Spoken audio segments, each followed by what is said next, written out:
Story 1. I ditched the office fun. After my boss crossed the line. Okay, Reddit. I need you all to weigh in, because I'm spiraling into a pit of petty rage, and I don't know if I'm the asshole or just done being the office doormat. Picture this. I'm basically the workplace unicorn. For 10 freaking years, I've been crushing it at my job. I hit every deadline, nail every metric, and exceed expectations like it's my personal mission to make this place run like a well-oiled machine. Clients love me, no complaints ever. I've got a spotless record, even those rare months where I slipped a tiny bit. Yeah, that was because I was on a plane or dealing with life stuff that would have screwed anyone. And yet, I still delivered. Oh, and when my coworkers hit a rough patch, sick kid, family drama, whatever, I'd swoop in, carry their load, and keep our team's stats pristine. I'm talking superhero-level reliability here. But wait, there's more.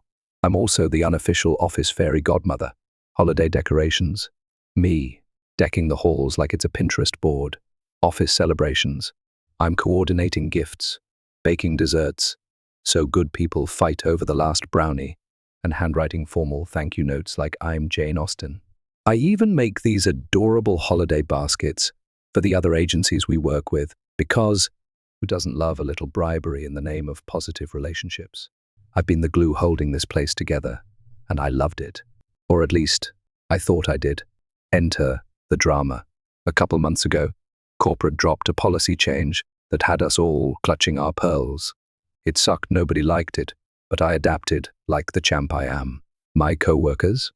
They adapted too, but not without the usual ritual. One epic group vent session. We've been doing this forever, air our grievances, get it out, then move on like pros. This time, I'm on the phone with one of them, letting her rant while I sprinkle in some, yeah, it's annoying, but we'll survive vibes. I'm not even mad, just commiserating, saying stuff like, it's in our contract anyway, and we can make it less awful if we get creative. Tame as hell, right? Like, HR wouldn't even blink. Apparently, my boss disagrees. Turns out, he was eavesdropping on my side of the convo, like some creepy NSA agent. He couldn't hear her, just me, and somehow twisted my let's make the best of it into a federal crime. I hang up, forget about it, and go back to being my stellar self, until a few days later, when he calls me in for an employee evaluation. Buckle up, because this is where it gets wild. I've been here a decade, and every single review exceeds expectations across the board. I'm the golden child. This time, he slashes me down to meet expectations on everything. Like, I went from employee of the century to barely adequate overnight. His reasoning? My attitude. He reams me out for not shutting my coworker down mid-vent and redirecting her to him. He's all, you should have told her to call me, as if I'm the HR hotline. Then he hits me with, you're being negative, a bad influence, and get this, if I don't nip this in the bud, it'll fester into a toxic work environment. Toxic? Me, the woman who's been single-handedly keeping this place from turning into a soul-sucking void. I was floored. Pissed doesn't even cover it. I argued back calmly, because I'm not an idiot saying co-workers should be able to vent to each other without it being a capital offense. He doubled down, acting like I'd personally insulted his mother. I left that meeting shaking, not because I was scared, but because I was livid. 10 years of blood, sweat, and glitter, dusted holiday cheer, and this is what I get for one half-heard phone call? So, yeah, I'm done. Not quitting the job done, but done with the extras that made this place bearable. I used to leave my office door open, chat with everyone, bring in desserts for the monthly birthday lunch, which isn't even mandatory. Post-reprimand, doors closed when he's around. March birthday lunch rolls up, and for the first time in forever, no brownies from me. I still went. Didn't want him claiming I'm uncooperative, but I sat there like a mute, picking at my food while everyone side-eyed the dessert table like, where's the good stuff? Now there's this appreciation week for another department, and the email chain's a mess, people begging for someone to take charge on cards and gifts. I replied with, I'll chip in $10. Who do I send it to? And left it at that. It's been circling for days, and I'm not budging. Someone finally cornered me IRL all, hey, you're not organizing this. I just said, no time right now, and walked away. Mic drop. Here's the thing. I feel the shift. People notice I've checked out of the fun committee role, and I'm sure they're whispering. But honestly, I'm gutted. All that effort, years of going above and beyond, erased because I didn't snitch on a venting coworker. It's like my boss saw me as a liability the second I showed a shred of humanity. Now I'm wondering if any of it ever mattered. Was I just the office's unpaid party planner, taken for granted until I dared to have a normal conversation? So, Reddit, hater for quietly stepping back from all the extra crap. Am I being petty? Or is this a justified screw you to a boss who threw my loyalty in the trash? Hit me with your verdicts. I can take it. Story 2. She invited everyone to my birthday, except my friends. So my 25M birthday was last weekend. I'm not usually a big celebration guy. Maybe a chill night with my buddies, some beers, or a quiet dinner. Low key, you know. But this year, a bunch of my friends were in town, and my girlfriend, 23F of 2 years, was like, "Let me handle it, babe. I'll make it special." I was genuinely pumped. She's usually sweet, and I trusted her. She booked a reservation at this fancy spot I've been dying to try. Think upscale vibes, steak that costs more than my rent, the works. She even teased me with a little surprise. I'm thinking, hell yeah, maybe a cool gift, or my buddies jumping out from somewhere. Nope. Oh, how naive I was. The surprise was her inviting 6 of her friends. Not mutual friends. Not my crew. Her squad. People the first barely know, including one chick, let's call her Jess, who I straight up can't stand. Why? Because when my girlfriend and I first got together, Jess was all over me, flirty texts, accidental shoulder touches, the whole playbook. I told my girlfriend back then it made me uncomfortable, and she laughed it off like, "Oh, Jess is just like that, don't be weird." Fine. But inviting her to my birthday? I asked my girlfriend what the deal was, and she hit me with, "It'll make it more fun and lively," like I'm some introverted loser who needs her to spice up my life. Whatever. I sucked it up and rolled with it. Dinner starts, and it's immediately a train wreck. She doesn't even sit next to me. She plops me at the far end of this long-ass table, sandwiched between 2 randos from her friend group, some dude who only talks about crypto, and a girl who spent the night scrolling TikTok. Meanwhile, my girlfriend's holding court at the other end, laughing it up with Jess and the rest of her clique. I'm trying to make small talk, but it's clear no one gives a damn about me. When the food comes, which, by the way, was amazing, shout out to that truffle risotto, they all raise their glasses and toast her for pulling this off. Then her best friend, 26F, total mean girl energy, launches into this Oscar-worthy speech about how my girlfriend's killing it lately and deserves all the happiness in the world because of her upcoming promotion at work. Everyone's clapping, gushing, taking pics for the gram. Not one mention of me. No happy birthday, dude. No cake. No nothing.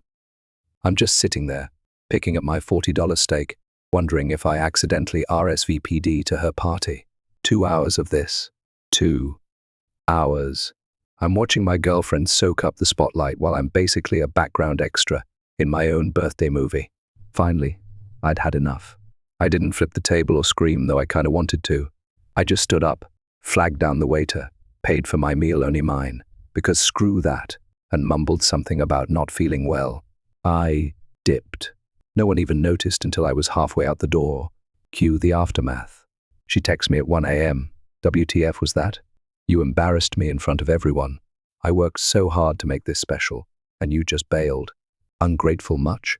Then her friend starts sliding into my DMs. Jess, of course, says I'm immature and ruined a good night.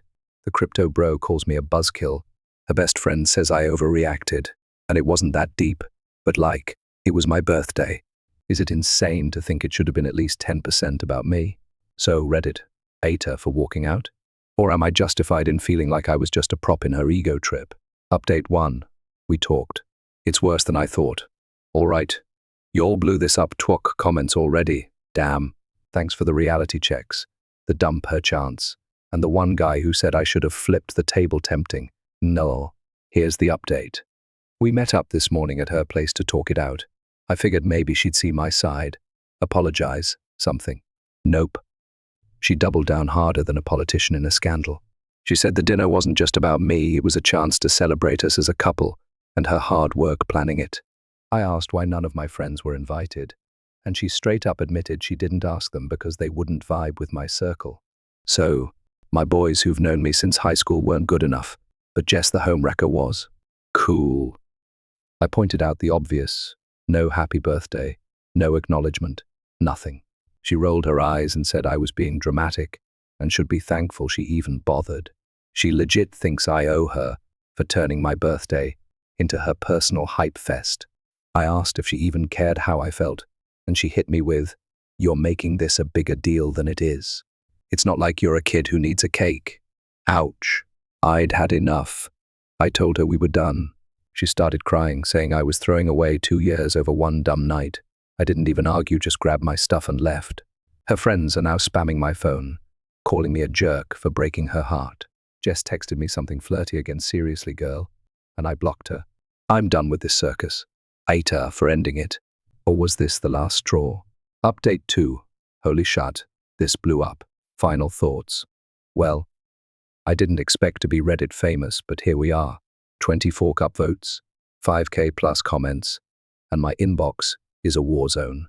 This post's been pinned at the top of our AITAH on best, hot, and top for days. Someone gave me a gold award, thanks, stranger, and my phone's basically a brick from all the notifications. Wild. First off, thank you. The support's been unreal, people sharing their own hijacked birthday stories. The "you deserve better" vibes. Even the unhinged burn her house down suggestions, kidding. Mostly. The tough love helped too. Shout out to the user who said I was a doormat until I walked out. Harsh, but fair. The ex, she's still playing victim, posted a cryptic Instagram story about loyalty and fake people, and her friends are out here subtweeting me like I'm the Antichrist. I blocked them all. Life's too short for that noise. I took a few days to decompress. Then last night, I said screw it, called up my boys, hit that same fancy restaurant because I'm petty and the steak's that good, and had a real birthday redo. My buddies snuck in a cake. They sang happy birthday obnoxiously loud, and no one toasted their own ego. It was perfect. I'm good now. Dodged a bullet and got some closure, thanks to y'all. So yeah, that's it. I'm out of the drama, back to my chill life, and never letting someone plan my birthday again. Peace. Story 3.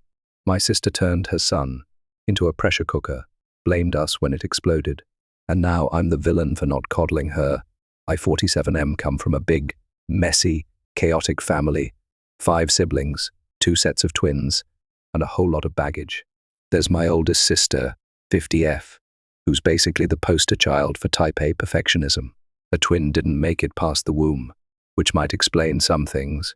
Me and my twin brother 47M, who are just trying to live our lives, and our younger twin sisters 42F, who somehow managed to stay drama-free despite everything.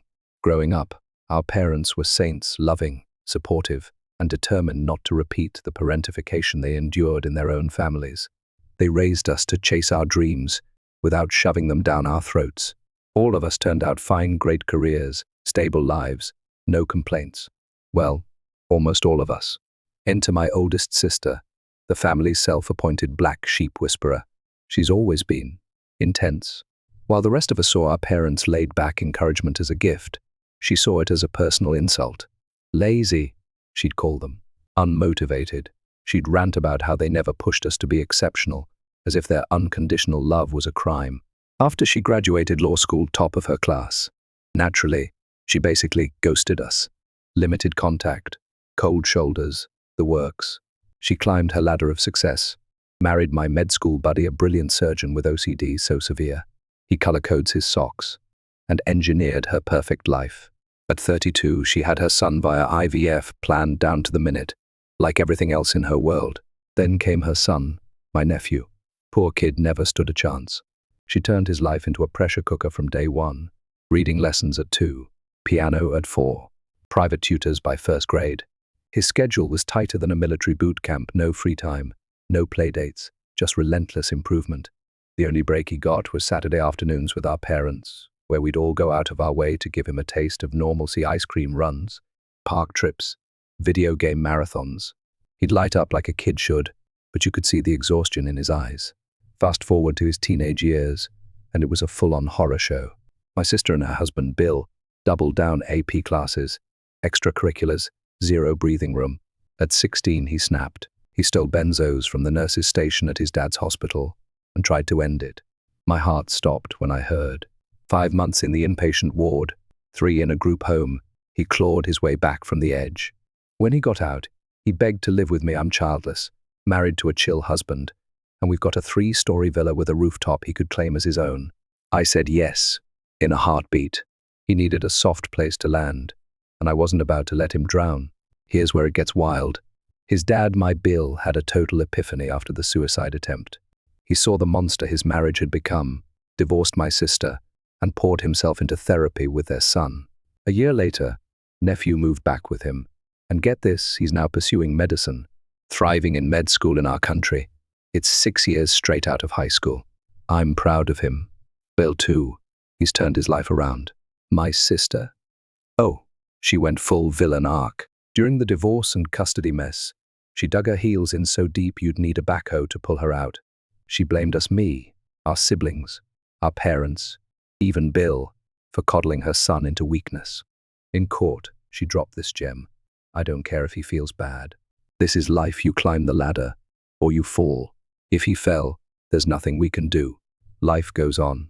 The head judge, a grizzled guy who'd probably seen it all, stared at her like she'd just confessed to kicking puppies.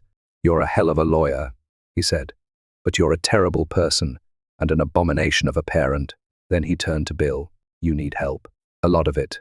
Mic drop. You'd think that'd be her wake-up call, right? Nope. She doubled down, cut us off even more, and kept living her ice queen life. Until last January, when she had a mini-stroke, TIA.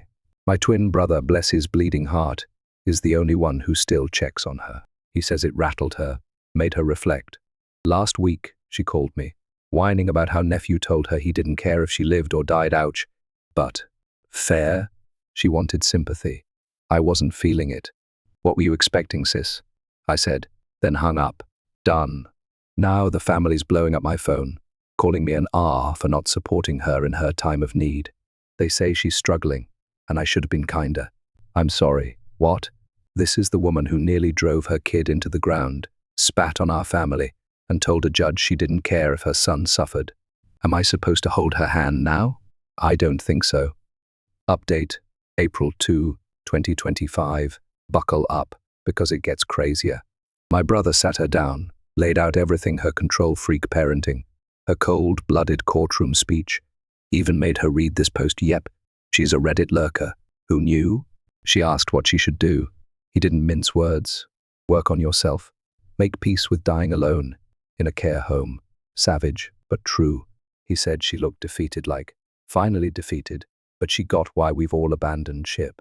Her solution? She's fleeing, transferring her law practice to another state because it's too painful to stay. Classic egomaniac move, but at least she's leaving Monday. Nephew's giving her one last meeting Saturday at my brother's place. He says he wants to look her in the eyes before she goes. I don't know if it's closure or a final middle finger, but I'm rooting for him. So, Reddit, ate her for telling her off and refusing to play savior? Or is my family delusional for expecting me to rug sweep decades of her toxicity?